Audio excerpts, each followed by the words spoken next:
Well, good afternoon, everybody. I'm Dr. Heather Deniston. This is the Junk You Should Know show, and I am live today from Scottsdale. When you come on, I have a question for you. I want to know where you feel like you have energy drain. What part of your life, what role that you play, what job that you have to do in your life, do you find your energy just gets sucked? Because that's what we're talking about today. We're talking about energy leakage liabilities. And if that's not familiar to you, stick around because you're going to want to know what this is about. Please say hello when you sign on. I'd love to know who's out there. And even if you're watching in replay, just hashtag replay and let me know where you're coming from. And certainly let's get the conversation going in the comments section so that we can start a discussion.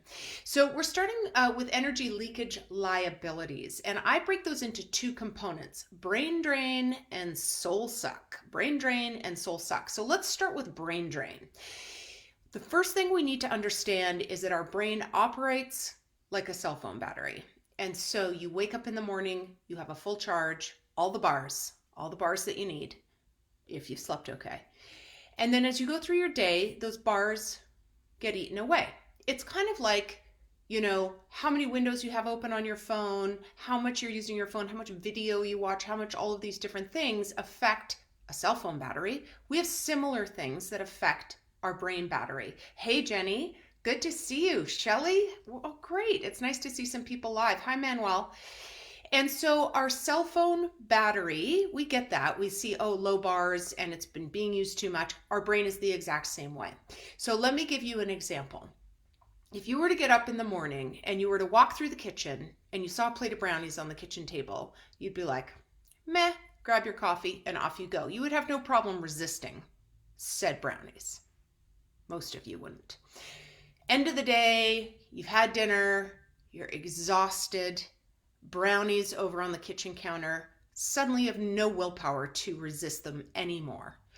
Well, willpower is actually just a manifestation of a drained brain battery.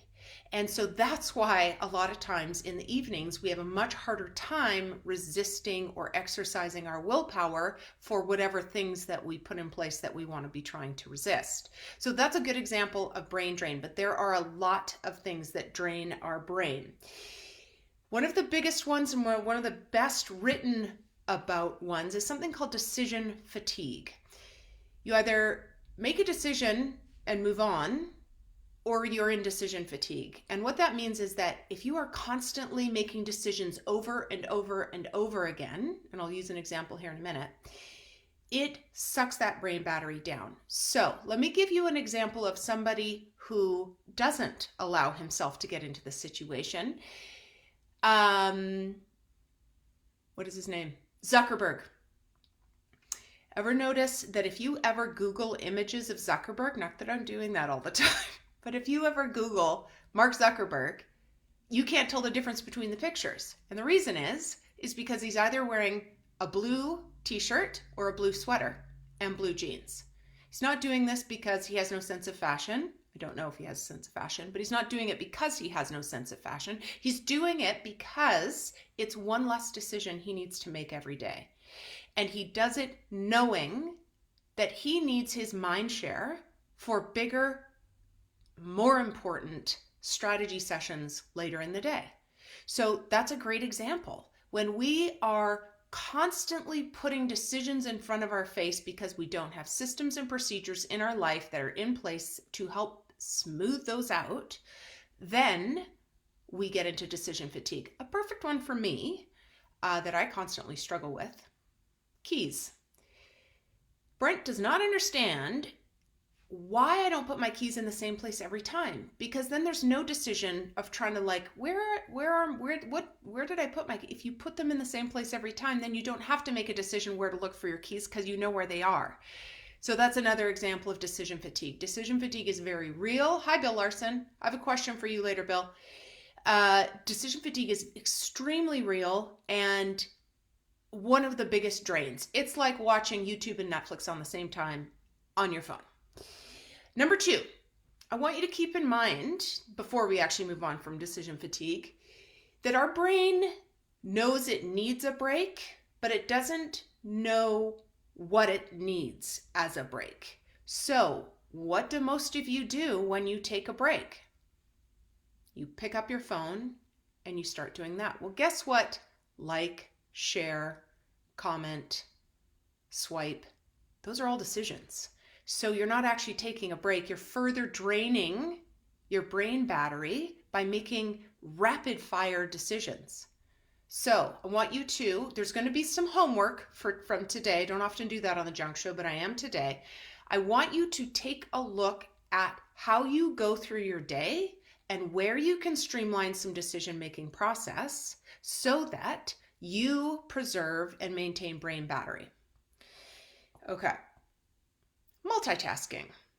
If any one of you say, I'm an awesome multitasker, you're wrong. Because multitasking is not a thing. Our brain can literally, physiologically, only focus on one thing at a time. You might be pretty quick at switching between the two things that you're doing, or three or four, but you're not actually doing them at the same time. So there is no real multitasking. You are a quick context shifter. And the problem with context shifting is it costs brain glucose.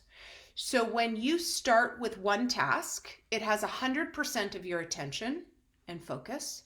You would think that when you add another task, like you're both working on an email and checking something on your phone, then it would kind of be 50-50, but it actually isn't. It switches to 40-40 because there is a 20% cost in going from A to B.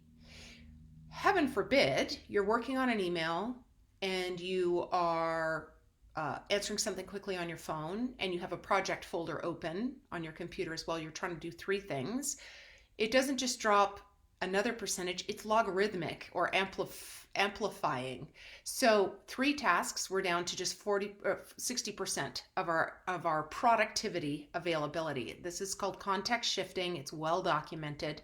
And so next time you try to multitask, think about the cost on brain glucose and the cost on your brain battery that you are resulting as an attempt to do multitasking. Another thing that costs brain battery is focus. So over focusing on things or putting too many things in your day that require high focus, not the best. And for those of you that have some control over how you go through your workday, what has been shown to be most effective is what I'll refer to as head down and head up time. So morning is head down time, and that means no emails, no phone calls, no meetings. Your head down is your focus time. It's your project time. If you're a writer, it's when you would write. Anything creative, any sort of inspiration or spontaneous type work that you need to do that requires a lot of focus, we should be doing that in the morning when our brain battery is full. Later in the day, because these things require a little less focus, answering emails, responding to texts, those sorts of things should be preserved for later in the day. Another thing that costs us a lot of brain battery is vigilance. I'll give you an example. Let's say it's a busy Saturday afternoon and you're walking through the mall and you've got your latte and you're just enjoying doing a little window shopping, right? Now, same Saturday, same busyness, same latte, but now you have 2.5-year-old twins that you're watching out for. That's a whole different level of stress on the brain, isn't it?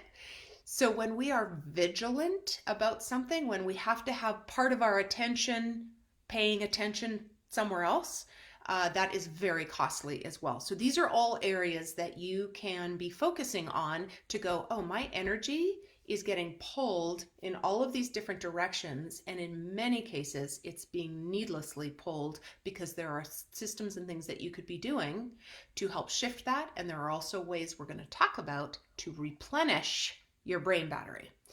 The final thing is for brain drain is problem solving.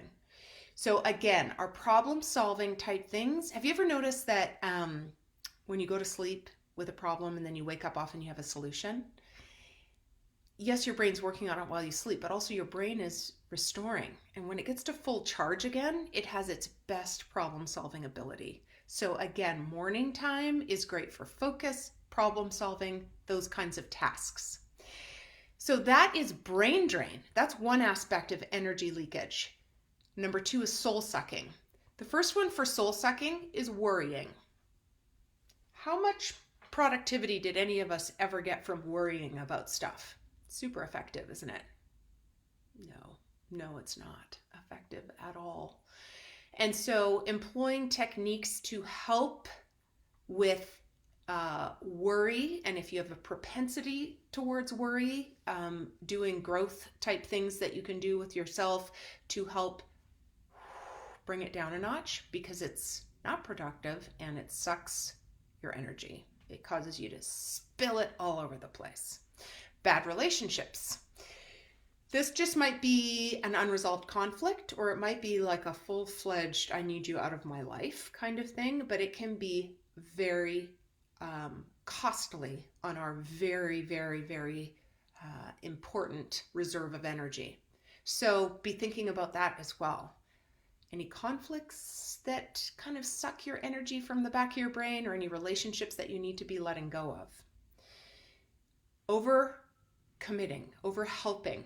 I love Anne Lamott has a quote in an essay that she wrote that I absolutely love. And she says, stop getting your helpy goodness all over people. Helping, she says, is just another form of control. And I love that because it gives us permission to look and say, A, are the people I'm helping actually asking for my help? And B, do I actually have the reserve to offer help, right? Your oxygen mask first, then theirs. So looking at places in your life, maybe where you are overextending your generosity and time and all of that, a hard look at your schedule, really important. Hi, Herman. Clint, good to see you. So we've got worry, we've got relationships, we've got over caretaking. Some of us are more prone to over caretaking than others. Another soul sucker is lack of stillness. And we all know that when things come to a screeching halt, as they do sometimes, and we go, oh, this is what stillness is like. And it's so foreign to our bodies. Or maybe it's at the top of a hike where it's just totally quiet and still, and you're like, oh, everything just relaxes, right? So lack of that is costly from an energetic standpoint. Lastly is an overcommitted schedule. So just in general, I don't necessarily mean that you're trying to help others, but your own schedule has too much going on, because again, your brain can only keep track of so much. So it's working very, very hard to keep track of your schedule. So another place we just spill energy is trying to keep all of that coordinated. And so the question we ask ourselves is, how do we do more with less? Okay. So why you all came, what are the solutions? So we've been talking about energy leakage liabilities. We've been talking about brain drain, soul suck. And we want to know, well, how do we solve for these? I've already given you a couple hints about context shifting, about what you should be doing in the morning versus the afternoon, but let's get really particular. So there are tons of things we can be doing to help rebuild our brain battery during the day. We're going to focus on some of those. I'm going to focus on the ones that I think are most effective. And the first one I'm going to say is yoga and meditation. And I always love it when I say this in front of an audience, because I see a bunch of people go like that. Subtle, but I know what they're saying. They're like, I don't want to meditate. You don't have to meditate. You can just have some mindfulness moments. You can just take a moment to stop what you're doing and do a body scan. Start at your toes and go, how you feeling, toes? How are my legs feeling? What are my hips doing? Get back in your body. Work all the way up to your brain. You can do 5 deep breaths. That's a way of meditating or being mindful. A few stretches. So it doesn't have to be this big thing, but yoga and meditation peppered throughout your day can have an incredible impact on what your brain battery looks like by the end of the day. Breaks. Jeff Weiner from LinkedIn, CEO, schedules 4, count them 4, 30-minute do nothing breaks. Not kidding. So these are feet up on the desk, stare out the window, nap, just close my eyes for a while. I think probably Jeff is one of the busiest people on the planet. Hi, Holly. And so the fact that he can schedule 4 30-minute breaks in his day tells me that I can probably manage that as well. So that is something that I really work hard on, is creating 30-minute segments in my day where I just lie on my back on the floor, just close my eyes for a few minutes, do some breathing, whatever it might be. Those breaks allow your brain to catch up with you. I love that.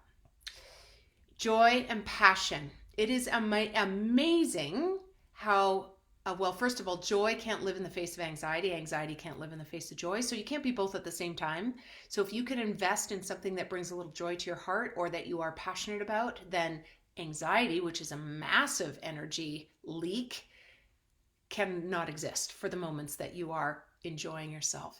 So I'll give you an example. I have a client and he's a Microsoft exec and he was hating life and very burnt out and very tired and very frustrated. And so I said, what are you passionate about? He's like, well, I used to play piano. And it turns out he used to play piano professionally. So very good. And I'm like, well, when do you play? He said, I don't play anymore. I don't have time. I said, okay, so let's take 3 15-minute breaks, drop everything, go out into your garage. That's where his keyboards were. Set your timer for 15 minutes and just play. Play, just passionately play. It's going to feel weird at first, but just practice. After 2 weeks, he could not believe the difference. He was like, I have energy at the end of the day. I don't hate my job. I don't hate my family. It's incredible. By injecting some joy, and you've got to just first remember what makes you joyful. So that may take some work for some people, or find what makes you joyful. But once you find it, having opportunities to inject that during your day, might be just putting on some crazy music, might be singing, might be playing a fun game, it might be some kind of movement, but these kind of joy passion breaks are huge. Another friend of mine or colleague, she goes and gets on a swing set. So she used to love to swing when she was a kid, and when she got into what we call play debt, where we as adults think play is stupid and a waste of time, and then we realize, oh no, it's actually a strategy. Once she realized that, she started finding these little docking stations to play, and one of them is a park near her house where she goes and swings back and forth on the swings. So fun. Climbing trees is one that I love to do, but in the desert, climbing trees is a bit dangerous because most of them have like prickly spines. Chatting with a trusted friend. Keywords, trusted friend.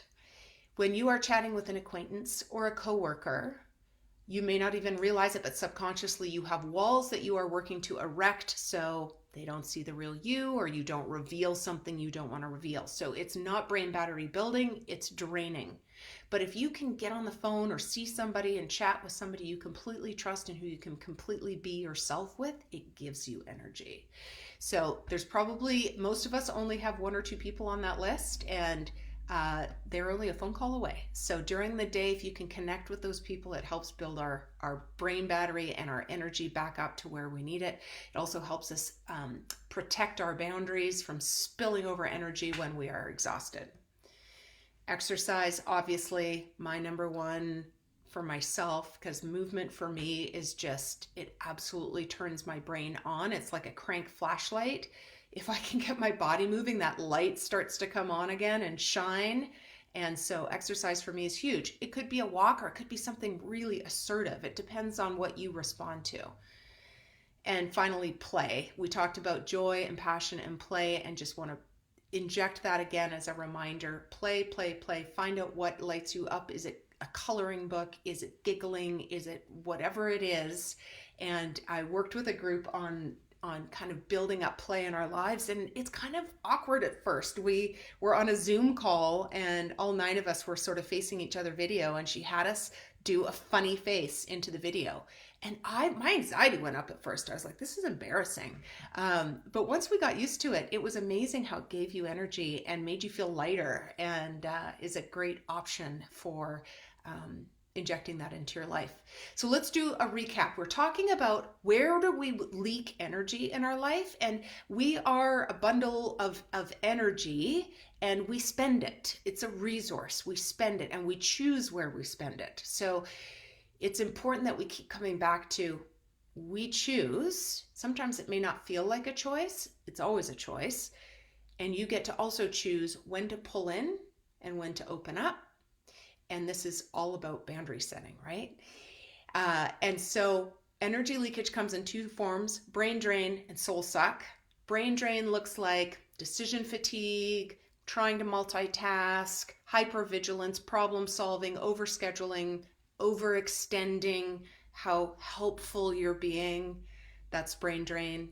And then soul suck is things like worry, bad relationships, um, lack of joy and play in your life. And then, so what are some of these solutions? Start writing the solutions in the comments. It's like when you were in, pop quiz when you were in high school or junior high. We're having a pop quiz right now.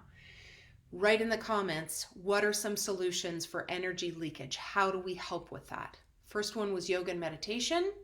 We also talked about joy and passion, finding what you're passionate about, movement or exercise, breaks, actual just do nothing breaks, stare out the window or just lie on the floor on your back for a few minutes. Deep breathing is such a huge one. And what else did I miss? Chatting with a trusted friend. Chatting with a trusted friend is good. Hi, Lauren. Hi, Kyle. And so this was what I wanted to talk about today. Obviously, the time that this show is airing, we are all in a space where our energy is dumping all over the place. Reading the news sucks your energy. Worrying, agitation, anxiety sucks your energy. So we definitely need places where we can shore up and protect it and be choiceful about how we spend it. So I would love to know, if you are feeling like you can be vulnerable, where is the biggest place in your life you feel like you just are spilling like with no control? I would love to know that, even if you're watching in replay.